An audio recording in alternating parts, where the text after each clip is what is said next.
Right. So shall we jump right in if Yeah. you're able to? We're still good, Lisa? Yeah. Yeah, still great. Thank you. Perfect. So let's talk about the minute your business was born, because we all know that, you know, you dream it, you think it, and then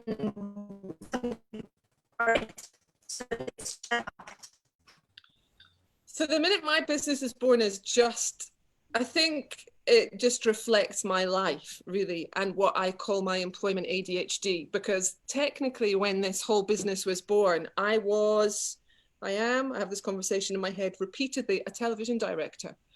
I'm a television director and have done some quite famous underwater camera work.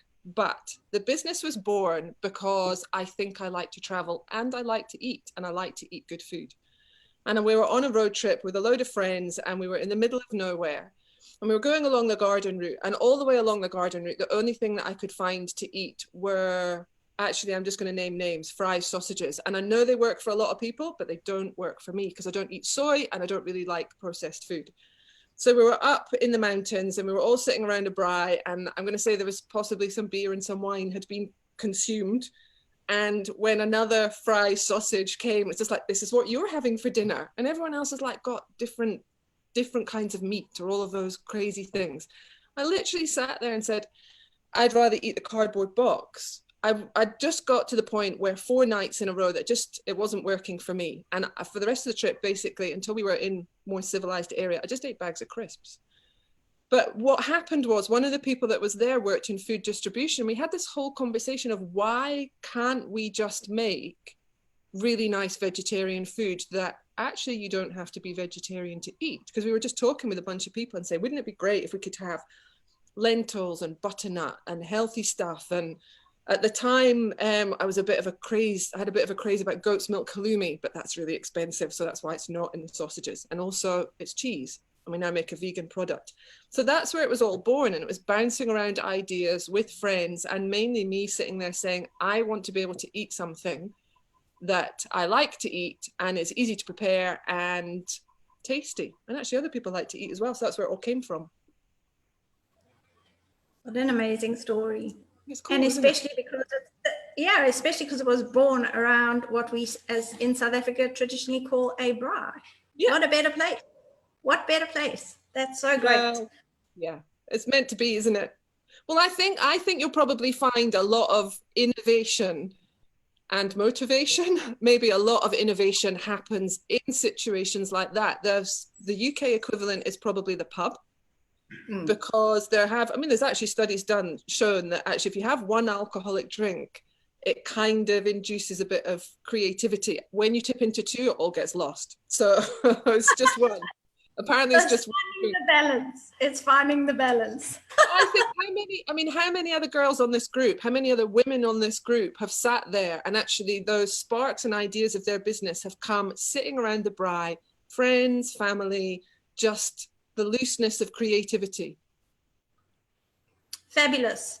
Let's jump into exactly who you imagine, or no, let's not say imagine because that's wrong. Who you know, absolutely know, is your absolute dream client. Look, we've been on a crazy journey with this product because my dream client was me, because I made this product for me. And I haven't eaten meat for 20 odd years, but I actually still do occasionally eat fish, especially if my husband goes spearfishing. In that kill it, cook it, eat it, sustainable way that we try to eat. And through the business and how the business grew, it was one of these crazy things where it used to have feta cheese in it. We made sausages, that's what we started with. And so I was making a product for me, so something that I could eat. And I thought, well, lots of people saying they're very good, you should sell these, and then you give them to other people. And it was someone who pointed out to me, if I took the feta cheese out, they would be vegan. And so I thought, oh, that's good, that includes more people. And one of the craziest things happened, it excluded people. There is a total crazed, mad thing that happens when people who have a flexitarian diet, they eat everything, omnivores, whatever. When they're faced with something which has got the vegan label on it, it's off-putting. And what we're trying to do now in our business development is make sure that I change that message. I change the message to make sure that people understand it is a plant-based product at the end of the day. It's made with lentils, butternuts, oats, and onions. We've got sausages, we've got burgers, we've got balls, all of these delicious things which are so family friendly. So my ideal client now is you, Jill. Do you eat food? I'm a lover of food. I'm a That's- celebrator of food. So basically, you are my ideal client. I'm my ideal client. Anyone who, I think if I want to go into specifics, it's people who are more interested in trying to make sure that they are eating healthily. And I'm not saying you have to eat healthily every single day of the week. It was my little boy's first birthday yesterday, and he loves pizza. Admittedly, it's homemade pizza, but with nice healthy stuff on it. But, you know, it's all about balance. And the great thing about VeggieWors is it's made with lentils, butternuts, oats, and onions. But it's packaged in a way like a sausage or a burger or a little ball, so you can throw it in spaghetti, that makes it really family friendly. And actually, I tell you who's another big customer of mine is my brother-in-law. He's much younger. He's in his late 20s. And him and his friends, they're busy. They've actually got busy jobs, they had busy social lives, but they've got busy social lives. And they are not interested in standing over a stove for an hour cooking some healthy meal. But they are really happy to be able to go to the freezer, pull out some VeggieWors, throw them in a pan, cook them up throw them with a salad, put it on a bit of bread, and actually you've got a really healthy meal. So everybody who eats food should now be eating. Just have some VeggieWors in the freezer, especially because it takes 15 minutes to cook. It is quite exciting, and it's also a way for families to introduce Meatless Monday. Yeah, and that's so important. I actually think I think people are now recognizing that I'm not advocating the fact, I'm not telling everyone to stop eating meat at all. If you want to eat meat, go eat meat. But what I am saying is that there's enough scientific evidence now to suggest that you really shouldn't do that every day. It's not good for your body. And if you just want to join in on a meat-free Monday, it's such an easy way to do it. And it's an easy way to do it healthily, because there's been a big boom in plant-based products, but there's been a big boom in quite highly processed plant-based products. And it sort of detracts from the health benefits that you get from eating whole foods. And what we've been able to do is make a plant-based product that keeps that whole food goodness, because it's not like pea protein isolate or textured vegetable protein. And actually it's just stuff that I like. And if I like it, you'll like it. That's great. So tell me your biggest lesson, because we all learn as entrepreneurs, we are learning lessons every day, but your biggest lesson in your journey so far. You can't do it all. One of the biggest things as an entrepreneur is you can't do it all. And there's a tipping point, and I feel that I'm there actually, which is why I think it's possibly, maybe not, is it the biggest lesson? For me, it's the most current and loudest lesson that is being shouted at me. You can't do it all, but it's so hard to transition from that point of doing everything yourself to then realizing that I need help. And that help involves relying on other people or making partnerships or employing other people. And that can be, I find that quite daunting. And I don't find it daunting from the point of, I don't mind managing people. I've managed TV shows, and actually one of the TV shows that I made in South Africa won some television award, and we had people on an 82-foot catamaran, and it was chaos. I literally had people jumping off a boat in the open ocean with sharks. I can do that. I can manage those things. But one of the things I'm finding personally really difficult is that responsibility to other people. So television for me is always very short form. You employ someone for 8 weeks, it's done, the budget's there, it's over and done with. But I'm finding that whole transition of taking someone else's livelihood in my hands, actually a really big responsibility.